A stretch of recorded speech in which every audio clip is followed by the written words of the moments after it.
Oi gente, tudo bom? Aqui é a Sara e hoje eu vim falar pra vocês todos os livros que eu li agora no mês de julho. Eu tô gravando esse vídeo no dia 31, então o último livro que eu vou falar pra vocês, ele ainda não tá finalizado, mas com certeza absoluta eu termino ele hoje. E todos os links da Amazon vão estar aqui embaixo para todos os livros, respectivamente. A minutagem para cada um dos livros também, tá tudo certinho aqui embaixo. Então, se vocês tiverem qualquer dúvida, é só olhar na descrição, tá bom? Então vamos lá, vamos com o primeiro livro lido esse mês, sim, finalizado, foi The Big Swiss, que foi um audiobook que eu ouvi.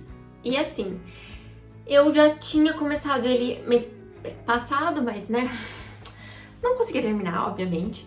E terminei esse mês e assim, uau! Uau! Porque qual que é a história de Big Swiss? É a história de uma mulher que tem uns 40 e poucos anos e que ela trabalha fazendo transcrições para um sexólogo. Então, esse sexólogo, ele quer um dia publicar um livro com base nos atendimentos que ele faz, e o trabalho dela é transcrever as sessões dos pacientes dele. Então, ela passa o dia todo ouvindo as sessões dos pacientes e transcreve certinho e manda para ele. Ok. Ela mora na casa de uma amiga dela, que é uma amiga meio estranha, meio hippie. É uma casa, assim, é um casarão gigante, assim, vitoriano, mas caindo aos pedaços. E numa cidadezinha muito pequena, sabe? E ela que veio de uma cidade grande, que tinha uma vida agitada, mas daí aconteceu algumas coisas com ela e ela se encontra nessa posição que ela tá agora. Esse livro a gente vai ficar viajando entre a vida da nossa protagonista agora e como que ela era no passado, o que aconteceu pra ela estar ali naquela situação. Tá tudo bem, tá tudo certo, até o momento em que ela começa a se interessar demais por uma das pacientes desse médico e começa a quebrar algumas regras que ela tinha com ele. Por exemplo, ela não poderia contatar esses pacientes, ela não poderia vazar informações sobre esses pacientes, e ela começa a fazer isso com essa paciente. Ela começa a se relacionar com ela, elas criam uma amizade e a partir daí tudo deslancha. É assim, aquele livro incômodo, meio angustiante, que você sabe que as coisas não vão dar certo, que as coisas vão piorar antes de melhorar, e você nem sabe se vai melhorar. Então, assim, tem toda aquela angústia, aquela espera, assim, que você não sabe o como que as coisas vão acontecer, mas é uma história muito legal. Eu gostei bastante da perspectiva da protagonista. Eu achei muito legal essa história de ficar transcrevendo essas sessões. Ela sabia muito sobre pessoas que não sabiam quase nada dela. E é muito interessante ver como que ela lidava com todas essas informações, assim. E ela vendo, assim, que é impossível ter a onipotência, né? Muito interessante. Achei muito bacana. Daí eu li também esse mês A Vida Compartilhada em uma Admirável Órbita Fechada, da Becky Chambers, que é o segundo livro dessa série antológica que ela faz. Eu acho que é Wayward. Eu não sei o nome dessa série, sempre esqueço. Mas enfim, é uma série de ficção científica que acontece no espaço. Aqui a gente tem inteligência artificial, espaçonaves, várias espécies diferentes interagindo uma com a outra, mas o foco dela não é nessa ambientação toda. Esse livro poderia muito bem ser um livro sem ficção científica nenhuma, que ele traria mesmo a mensagem, sabe? Aqui fala muito sobre pertencimento, sobre se encontrar, sobre o que é ser você mesma e não agir sob a expectativa dos outros. É uma história muito bonita. Eu não posso falar muito sobre os personagens e sobre como que ela é retratada aqui, porque são personagens que apareceram no primeiro livro e, tipo, eu acho que vai ser um spoiler, mas como a maior parte dos personagens do primeiro livro não aparecem aqui, é muito interessante que você vai conhecendo esse universo, ele vai expandindo, assim, e é muito... Eu gostei, eu quero explorar mais dele. Pelo que eu sei, a gente só tem até o terceiro livro aqui, eu acho que o quarto ainda não chegou, então temos ainda algumas coisas, algumas vidas ainda pra ler sobre esse daqui. Mas eu gostei bastante e eu acho que foi uma boa continuação, sabe? Foi uma boa continuação. Daí, né, começou a MLI e eu li Carmila e o conto do Juiz Harbottle, que os dois, né, do Sheridan Le Fanu. E assim, eu adorei, Camila. Eu achei a experiência muito legal. Se vocês quiserem saber mais sobre o que eu achei, como que foi a minha experiência lendo Carmila, vou deixar linkado aqui o vlog que eu fiz da maratona. Eu acho que Carmila foi um livro, assim, muito mais interessante pra mim do que A Morta Apaixonada. Eu acho que a forma como o Le Fanu, ele retratou, né, esse femme fatale das vampiras, foi uma coisa que eu achei mais legal nesse livro. Carmila, ela expressa seus sentimentos de uma forma muito mais intensa e muito mais, de certa forma, humana do que a nossa outra personagem do outro livro. Sobre o que é esse conto? Carmila vai falar a história de uma menina, a Laura, e ela tá contando essa história pra gente como se a gente fosse uma amiga da cidade dela. A Laura, ela é descendente de um cara, assim, da Inglaterra e de uma moça, acho que da Áustria. Eles moram na Estíria, que é assim, como se fosse no meio das florestas, assim, da Áustria. É uma área, assim, de muito misticismo, muita... sei lá, um folclore muito intenso, sabe? E aqui ela vai contando, né, a experiência dela de morar num lugar tão afastado de todos. Ela tem muita vontade de ter amizade da idade dela e de ter contato com meninas da idade dela, porque ela quase não tem, né? E daí ela basicamente, assim, vive com o pai e com os criados, então, tipo, é difícil pra ela encontrar amigos. Daí aparece Carmila e tudo muda. E é muito legal, eu gostei bastante, é super fluido. Eu gostei muito da tradução da Wish e tá bem animada, assim, pra entrar nessa vibe mais, sabe, um terrorzinho. Eu fiquei com esse gostinho na boca que eu quero explorar mais. Daí também, durante a maratona, eu li outro livro que é, na verdade, um conto, que é A Consciência de Svevo. Esse daqui não é o nome do conto, aqui na verdade é o nome do compilado, né, de contos. Tem dois contos aqui do autor, que é Svevo. O primeiro é Oliver... Já esqueci. O primeiro conto é Horácio Cima e o segundo é A Novela do Bom Velho e da Bela Moça. Aqui deu para explorar um pouco a escrita do autor, que é a caixa do mês de junho, no Clube de Literatura Clássica. É uma história interessante, assim, essas duas histórias, elas falam muito sobre Trieste, né? Dá pra ter uma noção de que Trieste é a cidade que Svevo vai trabalhar em suas obras. Eu imagino que seja mais ou menos como Barcelona é pro Zafón, né? Eu imagino que seja algo nesse sentido. Eu achei a história, de certa forma, interessante. Eu me incomodei um pouco com a escrita do autor. Eu acho que a escrita dele é um pouco truncada, mas eu não sei se é a escrita em si ou se foi a tradução. Porque às vezes parecia que era um problema de tradução, sabe? Quando você consegue sentir isso, que talvez seja uma coisa de composição verbal. Não sei explicar. Mas esses dois contos, eu acho que eu nem quero falar muito sobre eles, porque eles são muito curtinhos. Mas são dois contos interessantes. O primeiro é sobre um caçador que aparece em Trieste, na época de caça. E o segundo é sobre um velho velho, utilizando a terminologia dele aqui, que se apaixona por uma mulher mais nova. E é sobre isso. Daí logo depois da maratona, tipo assim, logo depois mesmo, tipo no domingo, eu finalizei 2 livros. O primeiro foi Grama, da Kensuke Gendry Kim.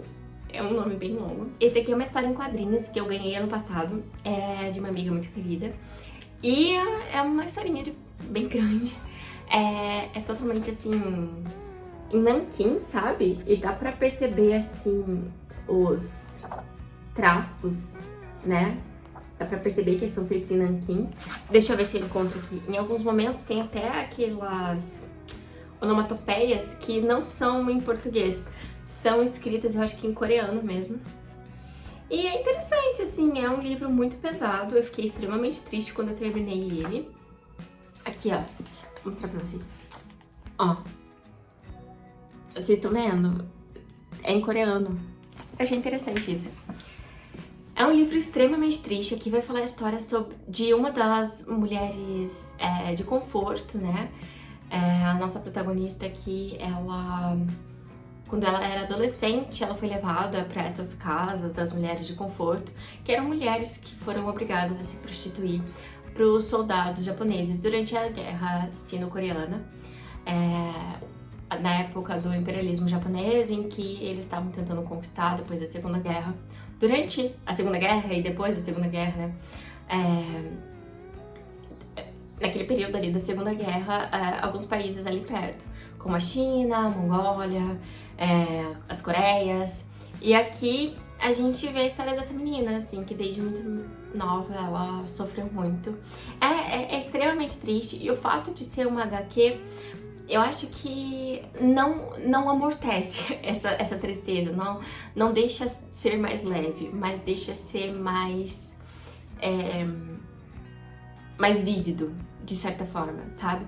Eu tenho até uma ideia de vídeo para fazer sobre isso, sobre os livros que são, na verdade, sobre assuntos muito intensos, mas quando são transformados em HQ parece que eles intensificam isso, ao mesmo tempo que acalentam. Eu não sei explicar.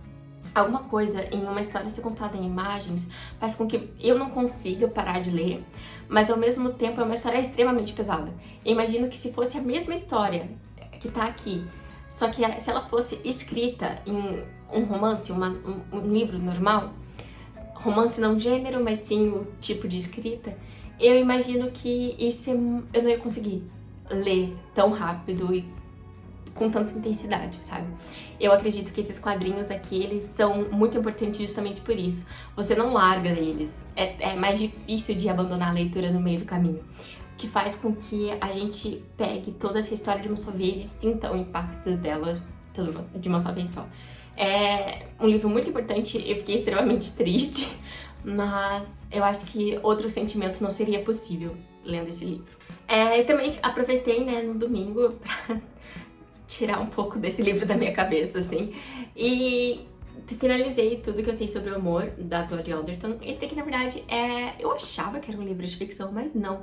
É uma autobiografia da Dolly, e que ela fala, assim, sobre desde a infância dela, adolescência, né, na época do MSN, na época das primeiras conexões que eram feitas pela internet, até assim a vida adulta dela, tudo como ela se relacionava com as pessoas, como ela se relacionava com as amizades, com a família e principalmente com seus relacionamentos amorosos.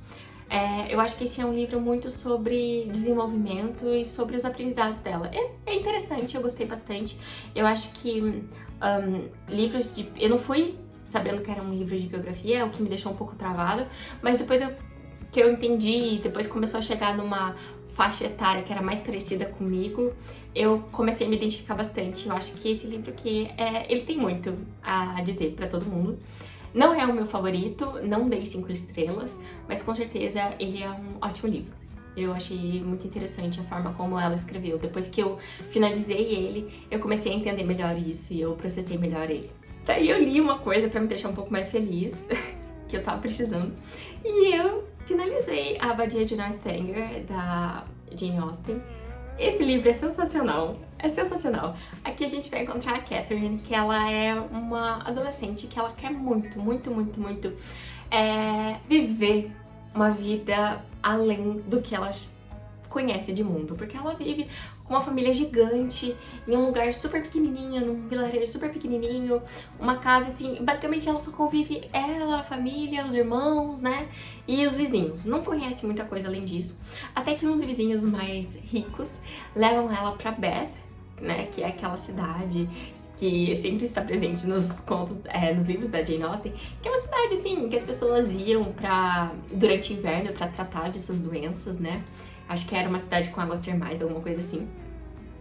E daí lá ela começa a conhecer mais a sociedade britânica, ela é apresentada de fato à sociedade, ela faz amizades, ela conhece um pretendente que é muito interessante. Acho que esse talvez seja o meu herói favorito de Jane Austen, porque ele é carismático, ele é super inteligente, ele é super engraçado, ele tira sarro dele mesmo, das situações que eles estão, Eu gostei bastante. Eu acho que a Jane Austen, ela tem aqui nesse livro o palco para falar sobre a importância dos romances. Tem uma página toda aqui que ela fala para nós leitores, e ela fala para nós leitores, né? A Jane Austen quebra a quarta parede várias vezes durante esse livro, e ela fala para nós leitores a importância de ler romances e que a gente não deveria menosprezar os romances, e que chega a ser hipócrita que autores de romance escrevam suas protagonistas que não gostam de romances. Então, assim, ela fez uma protagonista que ama romances e que ela tá apaixonada por um livro que é um livro que eu realmente não conheço. Eu quero muito ler, eu fiquei super curiosa pra ler. O livro que ela lê aqui, que ela menciona várias vezes, é Mysteries of Udolpho, que é basicamente um livro gótico, assim, uma história sobre uma casa mal assombrada, que tem, assim, fantasmas, pelo que eu entendi, alguma coisa assim. E daí o sonho dela é viver essa experiência. Então, assim, chega um momento aqui que ela é convidada pra conhecer a abadia de Northanger, e ela sonha em conhecer essas paredes góticas e explorar, e quem sabe ter casos ali de espíritos, e meu Deus, ela vive pra ter esses momentos assim de protagonista, de heroína de fato, como a Jane Austen coloca ela. Só que ela é extremamente medrosa também. Ela é uma adolescente, ela tem 17 anos, ela tá aprendendo sobre o mundo, ela tá completamente apaixonada pelo mocinho. E é super legal, sabe? É uma história muito divertida de ler. A Jane Austen é muito engraçada, ela tira sarro da própria história conforme ela vai indo. A Catherine, ela fica assim, boba com a situação diversas vezes, assim, com a situação que ela se encontra. Ela se acha também boba em diversos momentos, então é muito engraçado. Não é aquela protagonista enfadonha que acha que ela, meu Deus, eu sou fodona. Não, ela se coloca no lugar dela e ela vive experiências, assim, muito interessantes, então é muito legal. Eu gostei muito desse livro e eu acho que é bem aquilo que eu falei pra vocês antes, é uma sátira, né? Sobre todo esse movimento gótico que tava rolando, em contraste com os romances, né? Porque, no final das contas, isso aqui é um romance. E daí eu abandonei o livro, e assim, eu não vou me desfazer dele, porque eu acho que eu ainda vou ler ele. Mas assim, no momento não. Eu provavelmente vou ter que reler essa série de novo pra conseguir ler ele. Porque ele é o último e ele é um céu além da tempestade. Eu não sei, essa série tem uma coisa muito forte, que eu leio esses livros e assim, é como se não passasse um mês e eu já esquecesse tudo o que aconteceu. E assim, eu posso fazer resenhas, eu posso pegar e escrever naquele meu caderninho de leitura o que eu achei do livro, mas assim, eu não lembro de vários acontecimentos. E daí assim, eu chegou num momento aqui que eu tava, sem brincadeira, eu tava aqui, ó.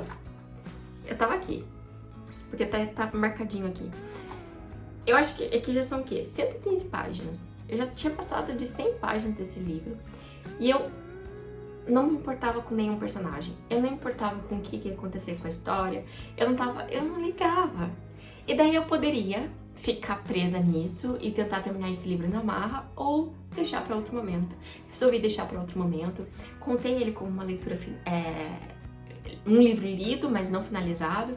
Então, assim, vou tirar ele da minha estante de livros não lidos, mas só porque eu realmente não acho que eu vou ler ele tão cedo. Eu acho que eu preciso, assim, ler um atrás do outro, só que eu não sei se eu tenho vontade de fazer isso tão cedo. Então, quando ele vai ficar na estante, vai ficar ocupando o espaço dele, que é isso. E daí, por fim, o livro que eu ainda não terminei, mas que com certeza eu vou terminar hoje, e quando eu mostrar ele, vocês vão saber por quê, é A Véspera, da Carla Madeira.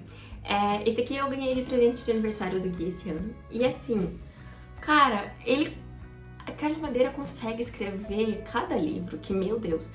Eu não sei, eu acho que eu tô achando ele muito mais legal do que Tudo é Rio. E eu não achava que isso seria possível. Eu tinha medo de pegar esse livro justamente por conta disso. Mas eu tô amando. Aqui a gente vai encontrar a história em dois tempos, né? Um tempo mais atual.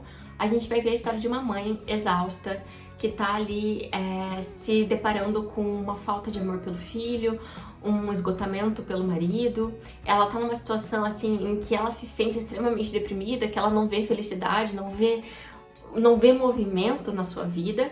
E daí uma coisa lastimável acontece, um dia ela se irrita com o filho no caminho pra escola, e o filho de 6 anos, ela coloca ele e a mala dele pra fora do carro e abandona ele numa via única. Ela se arrepende e volta, mas quando volta o filho não tá mais ali. Outra história que acompanha ela, em capítulos intercalados, é a história, na verdade, intercalados, em capítulos intercalados, é a história, na verdade, do pai desse menino, do marido dela, que é a história de Caim e Abel. São gêmeos que foram batizados com esse nome infame, carregado de história e de peso, né, religioso, por uma rixa do pai com a mãe. Então a gente vai entender um pouco sobre, ao mesmo tempo que a gente vai desenvolvendo aqui a história dessa mulher que perdeu o filho, a gente vai entendendo a história desse marido. Muito, muito, muito, muito, muito bom, muito bem executado. Um livro, assim, que eu não me canso de ler. Eu fico triste toda vez que eu tenho que parar de ler. E eu acho, assim, também toda vez que eu leio, porque é um livro triste. Mas, assim, as metáforas que a Carla Madeira usa para falar sobre essa relação entre esses irmãos que são tão colados um no outro, mas que ao mesmo tempo são tão diferentes um do outro, e dessa mãe, assim, de toda esse sentimento que ela tem pelo filho, toda essa carga que ela tem pelo filho, o quanto isso é dela, sabe? O quanto isso ela não se permitiu amar o filho por conta do marido. É lindo. Tudo isso que eu contei pra vocês acontece, tipo, nas primeiras 30 páginas, então não se preocupem, não tô dando nenhum spoiler. Mas esse é um livro fantástico, a escrita da Carla Madeira é sensacional, dá pra ver que ela tem estudos em psicanálise pela forma como ela escreve algumas coisas. E tô amando, tô apaixonada. Eu acho que falta aqui... Ai, gente, falta, tipo, 80 páginas. Eu super termino hoje, porque eu não tô conseguindo parar. São tipo 3 da tarde, eu simplesmente quero terminar de gravar esse vídeo logo pra eu poder ler esse livro, entendeu? Gente, esses daqui foram todos os livros que eu li esse mês. Eu achei que eu tinha lido bem menos, eu acho que meu ritmo de leitura deu uma diminuída, mas mesmo assim são vários livros. São 8 livros físicos e um audiobook, é uma quantidade boa. Mas é isso, vou deixando vocês por aqui e vejo vocês no meu próximo vídeo.